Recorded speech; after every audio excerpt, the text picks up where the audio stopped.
The Crimes, a fiction original Smithco show, Season 3, Episode 10, talking about the crime. So, we've recently been looking at the crime that was committed against Lucy.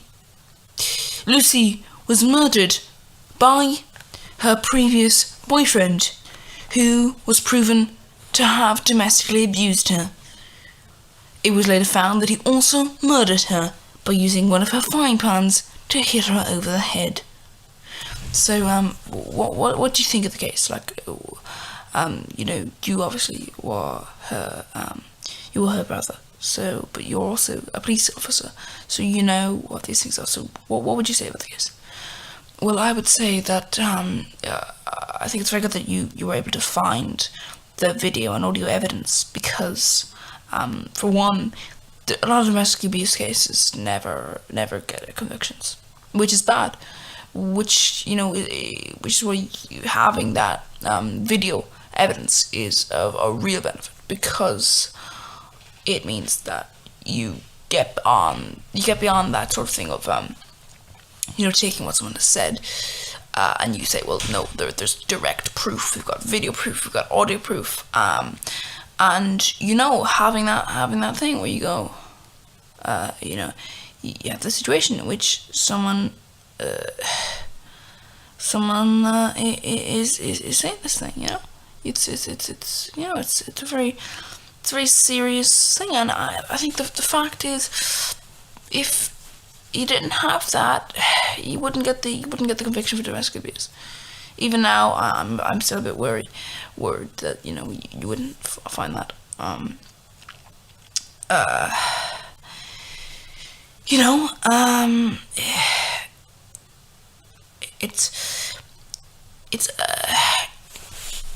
I worry sometimes.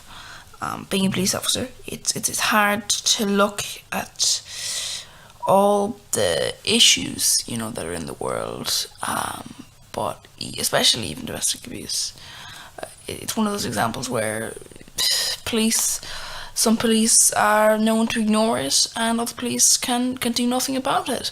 So at the end of the day, there are a lot of people who can't get justice, and that's a terrible thing. That's a really terrible thing, and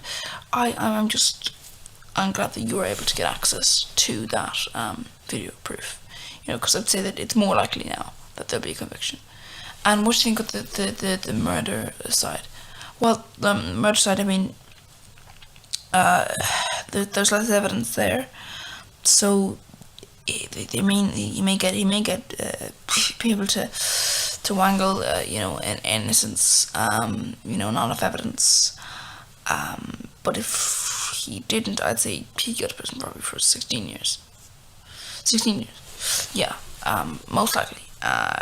It's one of those things where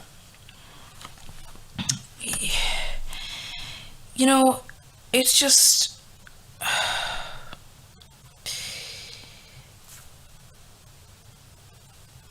the issue, I think, is that a lot of the time, without proper investigation, there's no real way you can really track this down. And, obviously, we don't even know the true extent of all these things. So, I think the issue is that seeing that this man was just, he's got the wealth, he's got the power, but to see him doing this, if he was good with it, I think it really would be a disappointment. Yes, I would have to agree with you there. We looked at this case, and while we didn't include everything that we were talking with people, we didn't include everything. For example,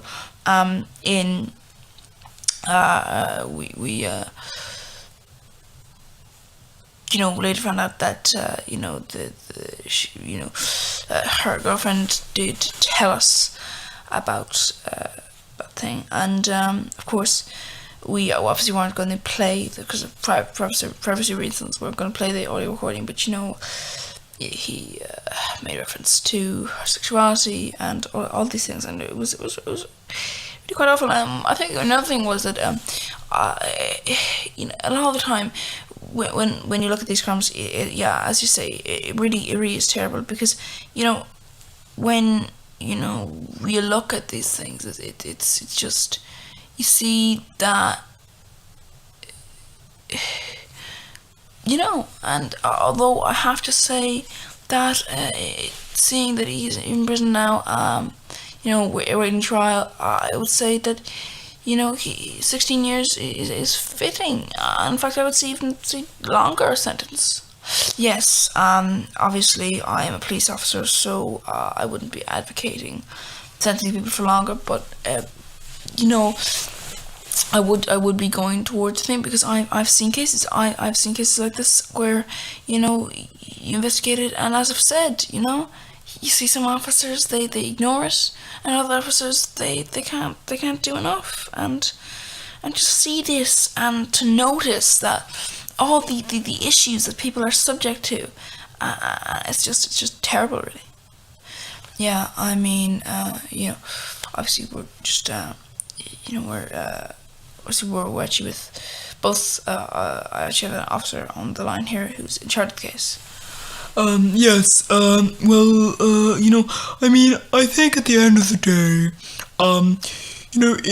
when we investigated it, we couldn't find enough evidence, but now, obviously, I think, with the evidence involved now, I think he really shown up to be, I mean, we're not obviously supposed to comment on someone's guilt before they've been found guilty by a jury of their peers, but I would personally say that he definitely seems guilty.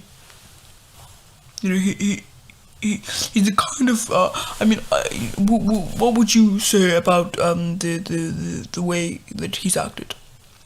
Well, I think it's really interesting, because you see this sort of thing that some people have, the brazenness of it, and I think it's an issue. It highlights an issue that really needs to be tackled. Tackled far better than it is now. Yes, I mean, I think, obviously people say, you can,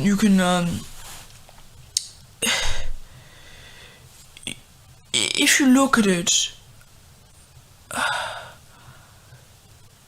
if you look at all sort of talk and all the issue, is that the issues are that if you don't have enough evidence, and the issue is, I think one of the main issues is people say, oh, not just that, but if I go and say to someone, I have, seen this man, he's multiple times, he's hit this woman or he's hit this other man, and it can be the case where even in the case where it's not necessarily domestic abuse, but it's just regular abuse at work or anything like that. The situation is, behind, what I'm saying is behind closed doors abuse, that type of abuse. Like, even when you have an eyewitness, sometimes 19 out of 20 persons who are known, who are accused. These are people who are, unknown, don't get convicted, and that's terrible,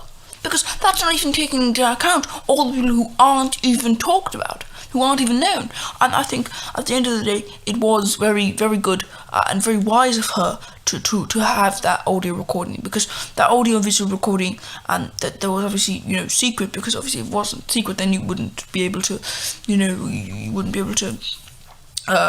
it. I mean, I think the issue there might be that might get struck off as evidence, because you don't never know. That's an issue, because at the end of the day, that's important evidence. Yes, I mean, when I look at it, I think it's terrible, because when you look at the level, I mean, even when people talk and say, whether it's a private or public survey, that they've been a victim of it, you're looking at 26%. it's massive, you know. And I think it's just terrible, you know.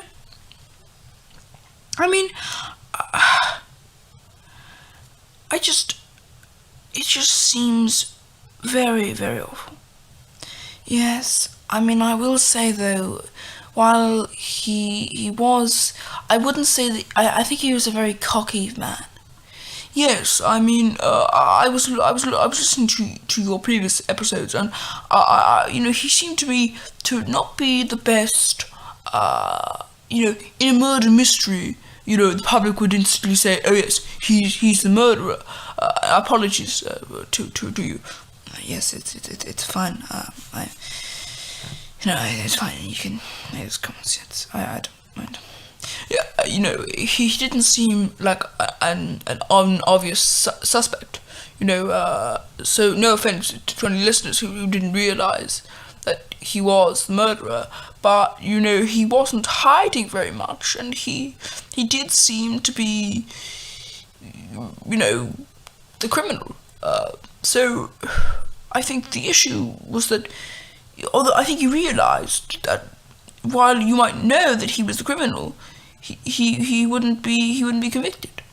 Yes, yeah, I agree with you there. I think he did realize that, you know, he was somewhat protected, but he obviously didn't realize the extent of our information that we had on him. Yes, which is why I think he may have, you know, he may have been a bit stupid in that regard, you know, because there obviously are non-stupid people who do this, and we don't even know about them, and that's the thing. I mean, he was, you know, I think I'd have to say, I mean, probably shouldn't say this, but I'd be glad to see him behind bars. As would I, and obviously for obvious reasons, I would too, you know. Reason, you know, he killed my sister, but you know, that's the thing, you know. I mean, if in a way you have to say this kind of level, this kind of crime is just terrible. Yes, I mean, I don't know why everyone doesn't sort of just look at it as you know, a much more worse crime than it is currently viewed. Well, this comes to an end of the crime. Hopefully, he will get a conviction, because so far it looks like he may not even get that. You have been listening to Smithco's The Crimes, a fiction crime podcast or show. If you were distressed by what you heard in this podcast, we apologize. If you want a season 4, we hopefully will be able to get that. But if not, you can watch Series 1, 2, and now 3 on the Smithco YouTube channel. Once again, thank you for listening, and please fight against domestic violence abuse.